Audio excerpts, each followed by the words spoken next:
저희가 지난 시간에 우리가 취해 있는 것에서 벗어나서 성령의 충만함을 받는 삶을 살자고 하고 끝냈는데 어떻게 성령의 충만한 한 주 되셨습니까? 충만하기 위해서 네네. 찬송을 먼저 했어요. 역시 또 원래 감사할 때 찬송한다고 했지만 네네. 그게 아니라 찬송을 함으로써 감사가 생긴다고 하셨잖아요. 그래서 감사를 또 키우고 그래서 예수님을 경외함으로 피차 복종하는 연예 씨가 가장 감사할 때 하는 찬양 어떤 게 있어요? 저의 찬양이에요. 어떤 찬양? 어떤 찬양? 저는 네. 주는 나의 길 나의 힘 주는 날. 처음 불려드렸던 네네. 찬양이라서 그러니까 처음 마음 잊지 않으려고 생각 안 감사한 나시는 마음. 분들도 있으니까 그렇죠. 중요 포인트가 이렇게까지 얘기를 하시면 네네. 그대는 나의 길 그대만이 나의 힘 더는 나를 찾아 울지 않으리 눈먼 나의 두 눈에 빛되어 주시는 내 삶의 주 그대만이 나의 주 아멘. 연예 씨 노래로 또 이렇게 시작하네요. 성령 충만한 상태에서 시작하는. 선생님 안녕하세요. 성충. 무슨 노래소리가 났어요? 네, 성령 충만에 대해서 또 얘기하다 네. 보니까 연예 씨가 감사할 때마다 부르는 찬양을 또 첫 이렇게 노래. 야, 근데 성령 충만으로 시작을 신나게. 성령을 충만하게 하는 확실한 방법이네요. 네. 지난주에 우리가 이제 세월을 아끼라 네. 그 단어를 보면서 뭐 시간을 효율적으로 배분하라든지 그런 얘기가 아니었죠. 시간을 어떻게 하라는 얘기였죠? 하나님의 시간. 하나님의 시간으로 채우는 시간을 속량하라, 구속하라 그런 뜻이었는데 그 얘기는 우리의 시간이 누군가에게 팔려갔다는 얘기이고 그렇죠. 그것은 뭐냐면 하나님의 뜻이 아닌 다른 것들이 내 삶을 차지하고 있음을 뜻했는데 그러니까 그것을 값을 주고 속량이라는 게 값을 주고 되찾아오는 것이라고 한다면 대가를 지불해야 하는 거죠 우리들이. 그렇죠? 때때로 따돌림을 받기도 하고 세상으로부터 너만 의롭냐 이런 얘기를 들을 때도 있고 그렇죠? 하지만은 그런 손해를 감수하고라도 하나님의 뜻으로 내 삶을 채우려고 애쓰는 거 이것이 세월을 아끼는 삶이라는 이야기를 했습니다. 결국 그렇게 살게 될 때 우리의 내면에 힘이 생겨나기 시작합니다. 다른 사람들에 의해서 내가 휘둘리지 않는. 그러니까 사람은요 인정 욕구가 강하잖아요. 네. 어떤 사람이 나를 인정해주고 그러면 행복한데 그 좋은 일이죠.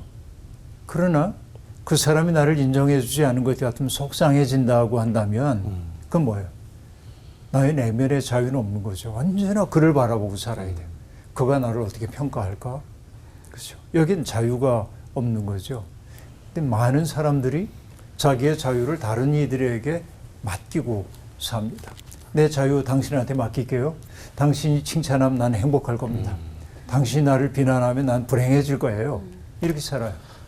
그러나 진정한 행복이라고 하는 것, 그것은 내 속에 있어야 하는 거죠. 자기의 내면 속에 빛이 있는 사람이라야 세상의 어둠에 물들지 않을 수 있죠. 이런 것들이 시간을 속량한 사람들의 삶의 방식이라고 얘기할 수 있고 근데 잘 돼요, 안 돼요? 힘들죠. 굉장히 어렵죠. 굉장히 어려워요.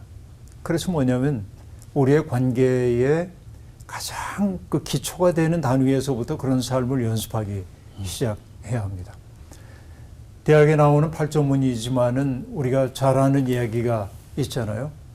수신, 제가, 치고, 평천하 그렇게 얘기하고 있는데 제일 먼저 나오는 게 뭐냐? 수신. 자기의 몸을 닦는 거죠. 제가 집안을 가지런하게 하고 그래야만 우리가 나라도 다스리고 세상도 편안하게 한다고 얘기하는데 나를 어떻게 스스로를 잘 닦아갈 것인가도 중요하지만 가정 안에서부터 신앙생활이 시작돼야 합니다. 오늘 수업 에베소서 17강 아내와 남편. 에베소서 5장 22절부터 33절까지 보겠습니다. 원구시구도 네. 읽어주세요. 아내들이여 자기 남편에게 복종하기를 주께 하듯 하라. 이는 남편이 아내의 머리됨이 그리스도께서 교회의 머리됨과 같음이니 그가 바로 몸의 구주시니라. 그러므로 교회가 그리스도에게 하듯 아내들도 범사에 자기 남편에게 복종할지니라. 남편들아 아내 사랑하기를 그리스도께서 교회를 사랑하시고 그 교회를 위하여 자신을 주심같이 하라. 이는 곧 물로 씻어 말씀으로 깨끗하게 하사 거룩하게 하시고 자기 앞에 영광스러운 교회로 세우사 티나 주름 잡힌 것이나 이런 것들이 없이 거룩하고 흠이 없게 하려 하심이라. 이와 같이 남편들도 자기 아내 사랑하기를 자기 자신과 같이 할지니 자기 아내를 사랑하는 자는 자기를 사랑하는 것이라. 누구든지 언제나 자기 육체를 미워하지 않고 오직 양육하여 보호하기를 그리스도께서 교회에게 함과 같이 하나니 우리는 그 몸의 지체임이라. 그러므로 사람이 부모를 떠나 그의 아내와 합하여 그 둘이 한 육체가 될지니 이 비밀이 크도다. 나는 그리스도와 교회에 대하여 말하노라. 그러나 너희도 각각 자기의 아내 사랑하기를 자신같이 하고 아내도 자기 남편을 존경하라. 네, 여러분 가정이라고 하는 것이 모든 삶의 시작이라고 하는 건 누구나 다 압니다. 가정이 평안해야 바깥에 나와도 우리들이 자신 있게 힘 있게 어떤 일들을 할 수 있죠. 초대교회 공동체도 그랬습니다. 처음부터 교회 건물을 지어놓고 우리가 예배를 위해 독립된 공간입니다. 이렇게 예배 드리지 않았죠. 초대교회는 다 가정교회였다고 말할 수 있습니다. 우리 집이 조금 널찍해요. 사람들이 모일 수 있는. 우리 집에 모입시다. 그래서 예배도 드리고 증언도 듣고 기도도 하고 음식도 함께 나누고 이게 이제 가정교회의 출발입니다. 그래서 바울사도가 빌립보에서 교회를 만들 때 로디아라고 하는 자주옥감 장수 집에 머물면서 예배를 드렸던 거 우리들이 아는데 빌립보의 로디아 집은 빌립보에 있는 최초의 가정교회였겠죠. 뿐만 아니라 데살로니가라고 하는 그 그리스의 도시에서는 야손이라고 하는 사람 집에서 예배 공동체가 모였어요. 고린도 하면은 유명한 사람이 있습니다. 브리스길라 아굴라 부부인데 바울과 마찬가지로 장막을 깁는 일을 하고 있었기 때문에 일하고 있는 업종이 같아서 바울 사도가 거기 갔고 둘이 신앙적으로 딱 맞았기 때문에 그 가정 중심으로 예배를 드리기도 하죠. 또 고린도에서는 디도 유스도라고 하는 사람도 있었던 게 사실입니다. 고대 그리스 로마 사회에서 가정을 구성하고 있는 단위의 사람들은 대개 누구였을까요? 일단은 남편과 아내 가장 기본적인 단위가 있겠고 자녀들이 있었고요. 그리고 고대에는 종들도 있었으니까 종들까지도 하나의 가족 구성원이었다고 그렇게 얘기할 수 있습니다. 그러니까 남편과 아내 그리고 부모와 자식, 주인과 종 그들의 관계가 가정 안에서 있어야 할 기본적 관계 모델이라고 얘기할 수 있습니다. 그래서 에베소서 5장 22절부터 6장까지는 바로 그들 사이에 있어야 할 기초적 윤리적 모델이 무엇인지를 우리에게 가르쳐주고 있습니다. 중요한 게 뭐냐면은 이 세 부류의 사람들이 관계를 맺게 될 때 결국 그 가정이라고 하는 것은 지난주에 우리들이 공부했던 것처럼 술에 취하지 말아라. 이건 방탕한 삶이다. 대신 성령에 충만한 삶을 살아야 한다라고 얘기했는데 바로 그 가정에서의 관계야말로 성령 충만함을 경험하는 일종의 못자리라고 얘기할 수 있겠습니다. 그렇죠? 그런데 결국은 어떤 삶하고 관계가 되냐면 앞절에서 5장 21절에서 얘기했거든요. 그리스도를 경외함으로 피차 복종하라 라고 얘기했죠. 피차 복종이란 말로 지난주 우리 강의가 끝났는데 오늘 이 가정윤리를 얘기할 때도 피차 복종이라고 하는 이 윤리적 원리 그것을 꼭 붙들고 얘기를 전개하고 있음을 알 수 있습니다. 이제 아내의 윤리부터 볼까요? 이렇게 얘기합니다. 아내들이여 자기 남편에게 복종하기를 주께 하듯 하라. 자, 이 얘기는 굉장히 은혜스러운 얘기처럼 들리기도 하는데 오늘의 시대를 살고 있는 사람들 입장에서는 좀 불편하게 들릴 수도 있습니다. 왜냐하면 복종이라고 하는 말이 갖고 있는 상하 관계 느낌 때문에 그렇습니다. 그렇죠. 가부장적 질서를 강요하는 듯한 그런 느낌이 들기 때문에 그렇습니다. 아내는 남편에게 복종해야 된다 이 말 자체가 오늘의 여성들에게는 탑탁치 않은 말로 여겨집니다. 왜냐하면 남녀가 다 동등한데 아내가 남편에게 꼭 복종해야 되는가 이건 너무 과한 가부장제 아닌가 이렇게 말할 수 있습니다. 우리의 관점에서 그렇게 얘기할 수 있어요. 그러나 우리가 가지고 있는 텍스트는 2000년 전의 텍스트입니다. 2000년 전의 문화적 그 상황을 반영을 하고 있다는 사실을 우리가 고려하고 보아야 합니다. 그러니까 고대 세계의 가치관이나 세계관을 오늘 우리가 가지고 있는 가치관과 세계관의 관점에서 평가를 해버리는 것은 어리석은 일이라고 얘기할 수 있겠습니다. 여러분 철학자 가운데 아리스토텔레스라는 철학자를 들어보셨죠? 이 아리스토텔레스는 플라톤과 더불어서 그리스 철학의 굉장히 중요한 사람입니다. 이 아리스토텔레스의 제자로 유명한 사람이 알렉산더 대왕이에요.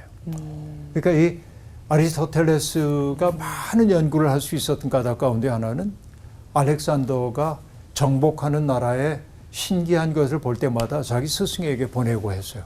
연구할 수 있도록 해줬단 말이죠.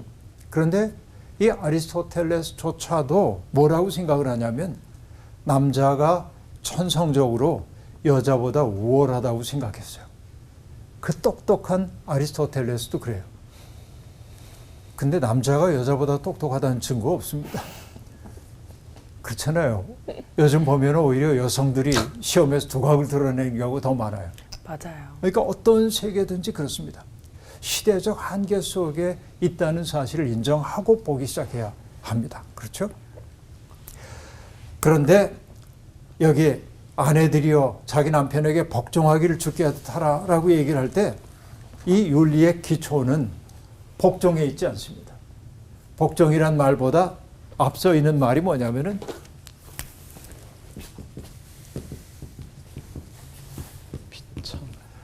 방점을 여기에다만 찍으면 안 되고 피차. 여기에 찍어야 돼요. 피차라고 하는데 그러니까 아내들이여 자기 남편에게 복종하기를 주께 하듯 하라라고 하는 말은 피차로 적응하자고 한다면 남편들이여 자기 아내에게 복종하기를 주께 하듯 하라. 이렇게도 말할 수 있겠죠. 이렇게 봐야 할 겁니다. 그런데 마치 주께 하듯 하라라고 말하고 있는데 교회가 주님을 경외하듯이 서로 그런 아끼는 마음, 사랑하는 마음을 가지고 서로를 대하려는 거예요. 복종하라고 하는 말은 내 말 들어라고 얘기할 때 예라고 한다는 말이 아니라 그렇죠? 정말 존중하는 거죠. 존중하고 그가 하는 말을 아주 귀한 말로 여기고 그렇게 그 태도를 갖고 살라고 하는 얘기입니다. 혹시 여러분 만해 한용우님의 복종이라고 하는 시를 들어본 적이 있나요? 들어는 본 것 같아요. 남들은 자유를 사랑한다지만은 나는 복종을 좋아하여요. 자유를 모르는 것은 아니지만 당신에게는 복종만 하고 싶어요. 복종하고 싶은데 복종하는 것은 아름다운 자유보다도 달콤합니다. 그것이 나의 행복입니다. 그러나 당신이 나더러 다른 사람을 복종하라면 그것만은 복종을 할 수가 없습니다. 다른 사람을 복종하려면 당신에게 복종할 수 없는 까닭입니다. 이렇게 말합니다. 이게 복종이라는 시인데 복종의 대상이 누구인지를 고등학교 국어 시간처럼 밑줄 쫙 그러고 당신이 누구인지 이렇게 하는 시 감상은 별로 좋지가 않고 복종의 대상이 누구이든지 그 마음을 우리가 헤아려 봐야 하는데 자유를 사랑한다지만 난 복종을 좋아한다. 자유를 모르는 것은 아니지만 당신에게는 복종만 하고 싶다. 복종하고 싶어서 복종하는 것은 아름다운 자유보다 달콤합니다. 이렇게 말하죠. 그러니까 아내와 남편 사이의 관계가 계급적인 위아래가 있어가지고 명령하고 복종하는 그 관계가 아니라 서로 존중하고 사랑하기 때문에 나는 당신에게 복종만 하고 싶어요. 이 사랑의 관계를 만들려는 거예요. 일종의 이제 질서를 만들라는 얘기이기도 하는데 23절이 얘기합니다. 이는 남편이 아내의 머리됨이 그리스도께서 교회의 머리됨과 같음이니 하고 말합니다. 바울 사도도 역시 남편의 우위를 인정하고 있는 것은 사실이에요. 이건 그 시대의 한계라고 볼 수 있습니다. 그렇죠? 남편의 우위를 인정하고 있다고 얘기할 수 있어요. 교회의 머리가 주님이듯이 남편이 아내의 머리라고 얘기를 하고 있습니다. 자, 좀 불편할 수 있어요. 여성들이 듣기에는. 그러나 어쨌든 그 시대의 문법 속에서는 이거 당연한 얘기처럼 들려질 수도 있습니다. 그러나 우리가 봐야 될 것은 뭐냐면 마치 그리스도께서 교회의 머리가 되심과 같다라고 얘기를 하고 있습니다. 그리스도께서 교회의 머리 다 인정하죠. 그런데 그리스도께서 교회의 머리이기 때문에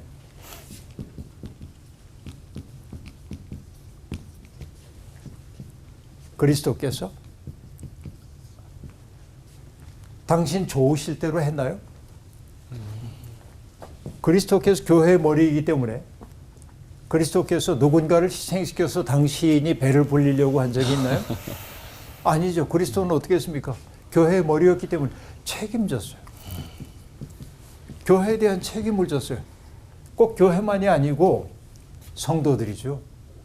예수 그리스도께서 교회의 머리라고 얘기하고 있지만은 당신 스스로가 제물이 되신 제사장 이시잖아요. 그러니까 예수 그리스도가 교회의 머리라고 얘기할 때 그것은 위에서 명령하는 존재가 아니라 교회 전체를 살리기 위해 마음쓰고 그리고 성도들을 구원의 길로 인도하기 위해서 당신 스스로를 제물로 바친 제사장이었기 때문에 우리가 그분을 머리라고 인정을 한단 말이죠. 그렇게 본다고 한다면 사랑의 모범으로서의 남편이 되어야 한다라고 하는 말일 겁니다. 그렇죠. 그러니까 사랑과 돌봄과 책임이 있어. 복종의 윤리 속에는 사랑과 돌봄, 책임. 이것을 다 감당할 때 비로소 아내는 저런 남편을 바라보면서 그 질서 속에서 존중하고 귀히 여기는 거죠. 아내와 남편 이거 뒤집어도 마찬가지입니다. 아내도 사랑의 의무를 다하고 돌보고 책임을 지려고 할 때 피차 복종하는 윤리가 성립된다고 그렇게 얘기할 수 있습니다. 내가 높으냐 내가 높으냐 가정에서 그렇게 따져요. 성경이 뭐라고 얘기했어?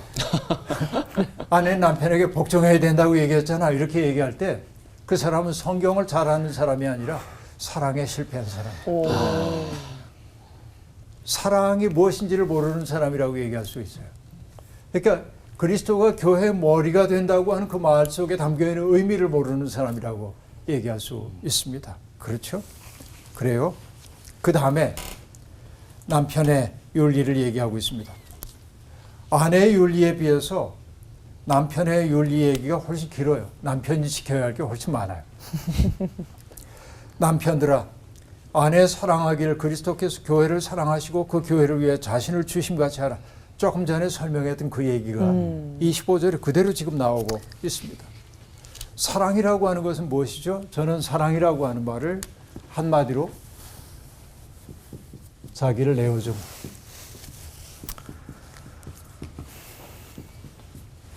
내가 누군가를 사랑한다고 얘기할 때 사랑하는 그 대상을 위해 나 자신을 던지는 거죠. 그게 진짜 사랑인 거죠. 그리스도의 선제적 사랑이 교회를 탄생시켰기에 교회의 머리가 주님이 되셨던 것과 똑같은 거라고 얘기할 수 있습니다. 사랑은 자기 좋을 대로 할 수 없습니다. 사랑은 자기의 대상을 도구화할 수가 없습니다. 자기 희생적 사랑을 실천할 때만 우리가 비로소 복종을 얘기할 수 있어요. 자, 남편들아 아내 사랑하기를 그리스도께서 교회를 사랑하심처럼 사랑하래. 남편들에게 묻습니다. 남편들 그렇게 살 수 있습니까? 노력하겠습니다. 노력하겠습니다. 되게 오늘 차유지 아나운서 되게 뿌듯해하시는. 맞아요. 아, 오늘 지금 제일 집중하고 있으니까. 네. 굉장히 집중하고 있는 것 같아요. 네. 그 다음에 보겠습니다. 26절입니다. 이는 곧 물로 씻어 말씀으로 깨끗하게 하사 거룩하게 하시고, 이게 주님이 하신 일을 지금 얘기하고 있는 것입니다. 교회를 세우는 주님의 사랑 이야기입니다. 물로 씻었다라고 하는 것은 무엇이죠? 세례의 의식과 관련이 됩니다. 씻기만 하지 않아요. 말씀으로 깨끗하게 하셔서. 그렇죠? 세례의 물로 깨끗하게 씻어주고 말씀을 통하여 그의 속을 채우시고, 그래서 그의 삶의 지향이 아름다워지도록 거룩하게 만드신 거예요. 그렇게 하시고 자기 앞에 영광스러운 교회로 세우셔서 티나 주름 잡힌 것이나 이런 것이 없이 거룩하고 흠이 없게 하려 하심이라 라고 얘기합니다. 교회를 세우시는 주님의 사랑이 얼마나 깊은지를 얘기하고 있습니다. 물로 씻었어요. 말씀으로 씻습니다. 거룩하게 하십니다. 그리고 아름답게 치장한 신부를 신랑 앞에 세우는 것처럼 예수 그리스도는 교회를 그렇게 사랑하신 것이죠. 그러니까 남편이 아내를 사랑하기를 그리스도께서 교회를 사랑함과 같이 해야 한다고 하니까 얼마나 노력을 해야 하는 겁니까? 그죠? 정말 귀한 선물로 받아들이지 않으면 안 된다 하는 얘기입니다. 28절에 보면 말합니다. 이와 같이 남편들도 자기 아내 사랑하기를 자기 자신과 같이 할지니 라고 말하는데, 자기 자신과 같이 그렇게 얘기했어요. 근데 여기에 개역성경이 자기 자신과 같이라고 번역한 말은 헬라어 원문을 보면 자기의 몸과 같이 그렇게 되어 있습니다. 소마라고 한 말을 쓰고 있어요.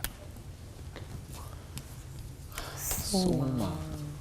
자기 몸과 같이 사랑해야 한다고 우와. 그렇게 말하고 있습니다. 아내 사랑하기를 자기 몸과 같이 사랑해야 된다.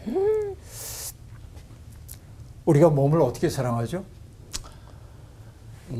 몸이 배가 고프다 그러면 먹을 거 잘 먹을 거 주잖아요. 아, 졸립다 그러면 재워주잖아요. 오. 그렇죠? 춥다 그러면 옷 입혀주잖아요. 어머. 아프면 어쩌죠 그러면서 아파서 우리가 몸을 얼마나 아끼는지 몰라요. 네. 이것처럼 지금 얘기해요. 아내 사랑하기를 자기 몸을 사랑하듯이 사랑해야 한다 하고 얘기합니다. 그 한마디면 될 것 같아요. 어? 교회는 그리스도의 몸이라고 얘기하고 있는데 그리스도께서 당신의 몸인 교회를 사랑하시는 것처럼 남편들은 아내를 그렇게 사랑해야 한다 하고 말합니다. 아, 이 얘기를 하면서도 좀 반성이 되는. 와. 선생님이 반성되시는 거면 대단하다. 뭐 반성 안 되는 사람이 있다고 한다면 오히려 좀 빨리 애프터를 듣고 싶네요. 아, 동수 씨 할 얘기 있어요? 내 몸처럼 사랑하지 않았던 것 같습니다. 뭐 고백하는 고백은. 내 고백 몸만 시간이요? 고백 사랑했던 시간? 것 같아요. 내 몸만. 예, 그 얘기를 29절에 설명하고 있어요. 누구든지 언제나 자기 육체를 미워하지 않고 오직 양육하여 보호하기를. 그렇죠? 우리는 내 몸이 필요한 것을 공급하고 그리고 보호하고, 그렇죠? 이렇게 하잖아요. 그리스도께서 교회에게 함과 같이 하나니 우리는 그 몸의 지체임이라 라고 말합니다. 우리가 본능적으로 하고 있는 일들, 자기를 지키고 돌보기 위해 모든 노력을 다하는 것과 그리스도께서 교회를 위해 하시는 이 일을 이렇게 대조하고 있습니다. 그래요. 바로 이게 사랑입니다. 사랑하는 사람에게는 여러분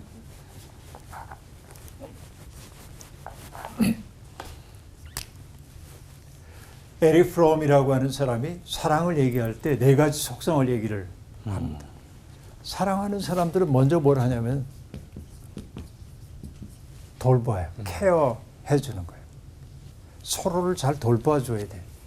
불편한 게 없는지, 어려운 건 없는지. 돌보기 위해 먼저 해야 되는 건 뭐죠? 잘 살펴야 돼요. 관찰. 이렇게 잘 살펴야 도와줄 수 있어요. 그런데 돌봄뿐만 아니라 사랑에서 굉장히 중요한 요소 가운데 하나는 존경입니다. 이게 어려워요. 사랑하는 대상들이 난 널 사랑해 라고 얘기하긴 하는데 그 사랑이란 말 속에 담겨 있는 것은 뭐가 되어야 하냐면 그를 존경해야 돼. 존경이란 말이 조금 어려울는지 모르지만은 존중이어야 하는데 사실은 존경이라고 한 말이 더 적절할 수도 있습니다. 왜냐하면 그 사람을 하나님의 형상으로 대해야 돼.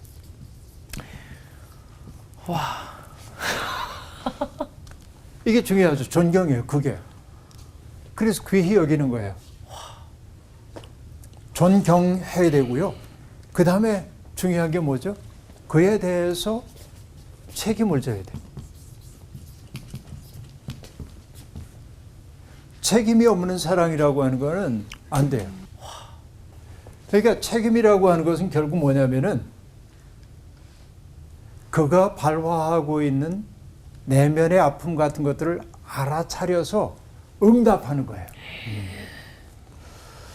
책임이란 말을 영어로 responsibility라고 얘기를 하고 있는데 그 단어의 형용사는 반응.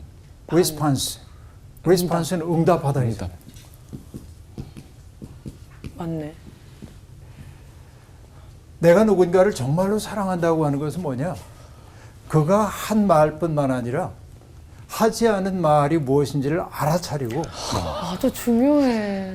너무 힘든 건데요. 그것을 알아차리고 거기에 응답해야 돼. 이게 이제 책임이어야 하는 거죠. 근데 사랑의 네 번째 속성이라고 하는 것을 에릭 프롬은 뭐라고 얘기하냐면 지식. 내가 내 아내에 대해서는 다 알고 있다. 생년월일도 알고 고향도 알고 부모님도 알고 이게 지식이에요? 아니요. 우리는요. 평생 가도 내 옆에 있는 사람이 누구인지 알기 어려워요. 아니 인간은요. 자기가 누구인지도 잘 몰라요. 내가 뭘 정말로 좋아하는지 내가 바라는 게 뭔지 맞아. 나의 잘하는 게 뭔지 못하는 게 뭔지 알아차리기 너무 어려워요. 오주공간을 탐험하는 인간의 능력 가지고 있지만은 그렇죠? 화성에도 가고 어디도 가고 이렇게 하지만은 인간이 못하는 게 뭐냐면 자기 들여다보는 거 잘 못한다고 해요. 여러분 이것은요 현대인들만 하는 얘기가 아닙니다. 어거스틴의 고백록을 보다 보면 그런 얘기가 나옵니다. 사람들은 광야를 바라보고 거대한 산을 바라보고 바다를 바라보면서 경외심을 느끼고 그러긴 하지만 자기의 내면은 잘 들여다보지 않는데요. 이게 어거스틴이 고백록 속에서 했던 이야기입니다. 돌봄, 존경, 책임, 지식. 그러니까 그리스도께서 우리를 사랑하실 때 저렇게 사랑해 주신 것처럼 우리도 저런 사랑의 길을 추구하지 않으면 안 된다. 이게 이제 가정에서 시작돼야 된다는 거예요. 가장 내밀한 관계인 부부 사이에 이런 노력들이 시작돼야 비로소 우리들이 그 사랑을 넓혀갈 수 있기 때문에 그렇습니다. 자, 그리고 31절이 얘기합니다. 그러므로 사람이 부모를 떠나 그의 아내와 합하여 그 둘이 한 육체가 될지니 라고 얘기합니다. 자, 창세기에 보면 하나님이 아담이 홀로 있는 것이 쓸쓸해 보였기 때문에 돕는 배필을 만들어주겠다고 하고 하와를 만드는 얘기가 등장합니다. 돕는 배필을 뜻하는 에이제르라고 하는 말은 헬퍼, 돕는 사람이라고 하는 뜻이기도 합니다. 그러니까 돕는 배필이라고 하는 것은 결국 뭐예요? 어떤 것입니까? 나의 부족한 것을 채워주는 사람이겠죠. 뿐만 아닙니다. 돕는 배필이라고 하는 것은 나의 파트너가 하나님의 뜻이 아닌 다른 뜻으로 달려갈 때 그 앞을 막아설 수도 있는 사람이어야 합니다. 이게 배필들의 책임입니다. 그 때문에 부부는 가까워야 하지만 때때로 저는 주례할 때마다 얘기하는데 사랑하면서의 싸움을 해야 합니다. 어떤 부부 싸움일까요? 서로를 이해하려고 하는 싸움. 그렇지. 상대방이 하나님의 뜻을 따라 살지 않아요. 하나님의 뜻이 아닌 이해관계를 따라 살아요. 그럼 파트너 가운데 하나는 스톱. 우리가 잘못하고 있는 거 아니에요? 그걸 해야 돼. 근데 부부라는 게 이해 공동체라고 그래가지고 아내가 하는 일은 남편이 하는 일은 아내가 무조건 잘한다고 얘기하면은 이해 공동체가 될는지는 몰라도 하나님이 짝지어 주신 뜻에는 어긋날 수도 있겠다 하는 얘기입니다. 우리는 서로 영혼의 스토리 되어 살라고 부름을 받은 사람들이에요. 서로가 잘못된 길로 가고 있을 때 지적하고 바른 길로 돌이켜줘야 하는 것이죠. 이게 하나님이 우리를 하나의 육체로 빚어주신 까닭이 거기에 있다고 얘기할 수 있겠습니다. 여러분, 칼릴 지브란이라고 하는 레바논의 시인이 있는데요.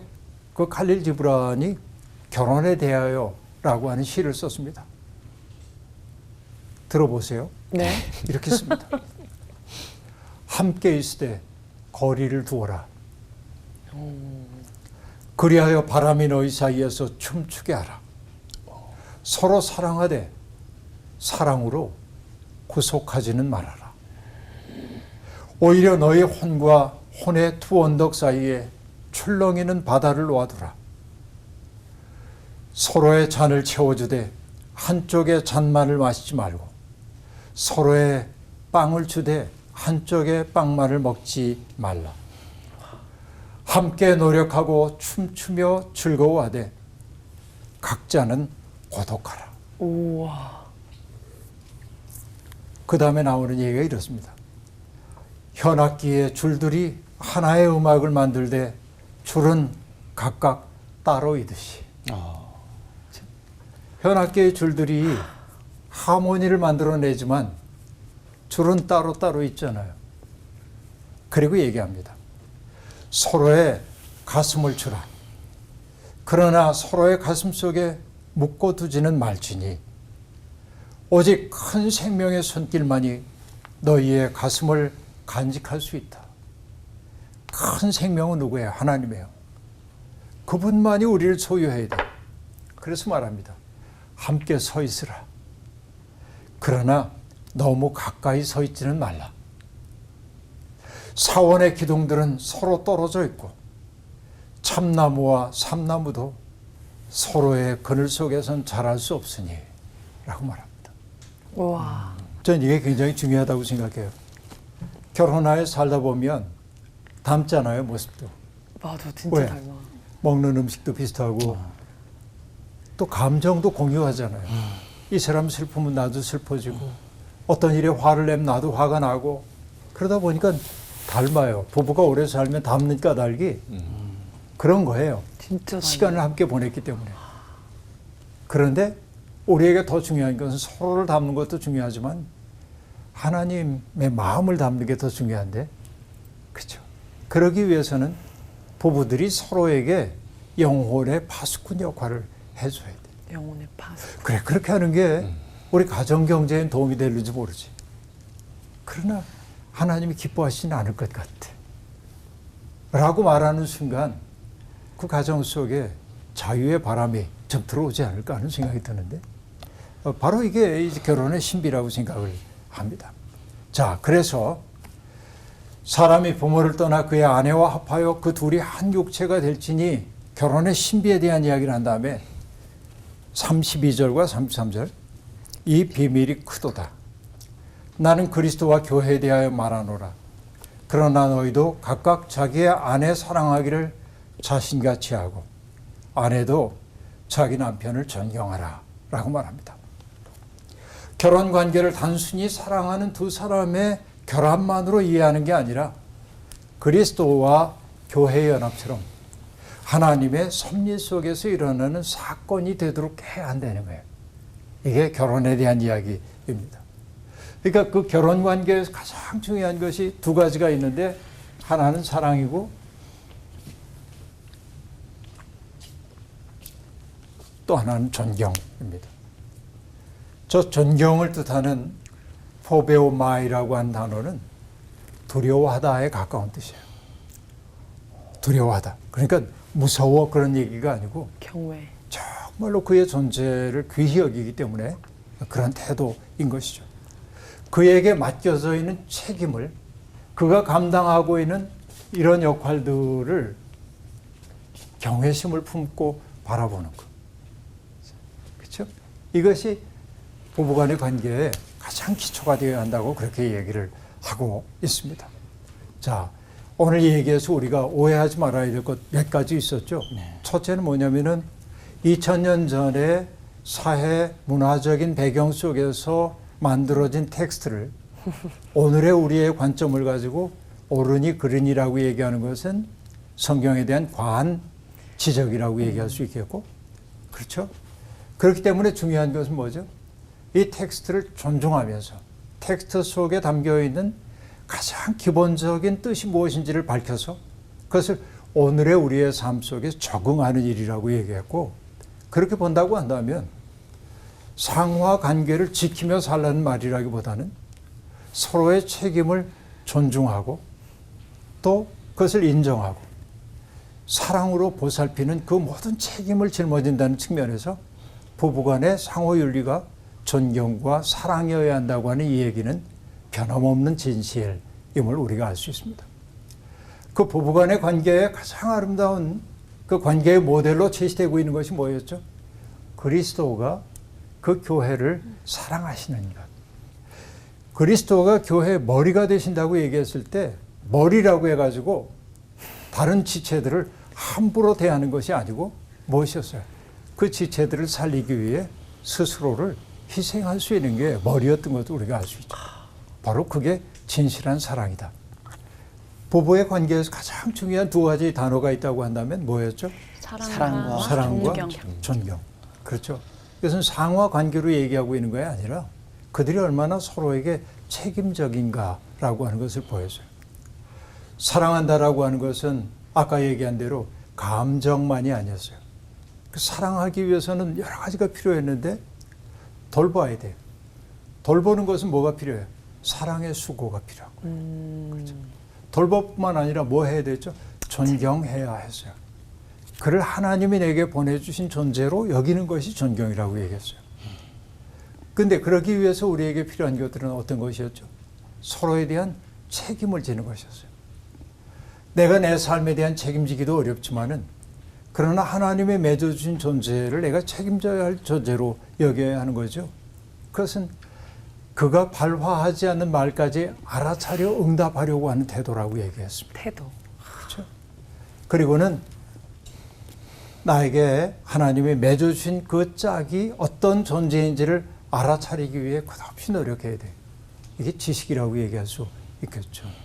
우리의 삶이 그런 사랑으로 무르익어 가서 정말 모든 가정들이 사랑과 존경으로 말미암아 우뚝 서고 갈릴 지브란의 시가 얘기했던 것처럼 현악기의 줄들이 따로 있으면서 아름다운 소리를 내는 것처럼 화음을 내는 것처럼 하나님의 뜻대로 사는 가족들이 만들어내는 화음이 어두운 세상을 조화롭게 만드는 음악 소리가 되었으면 좋겠습니다.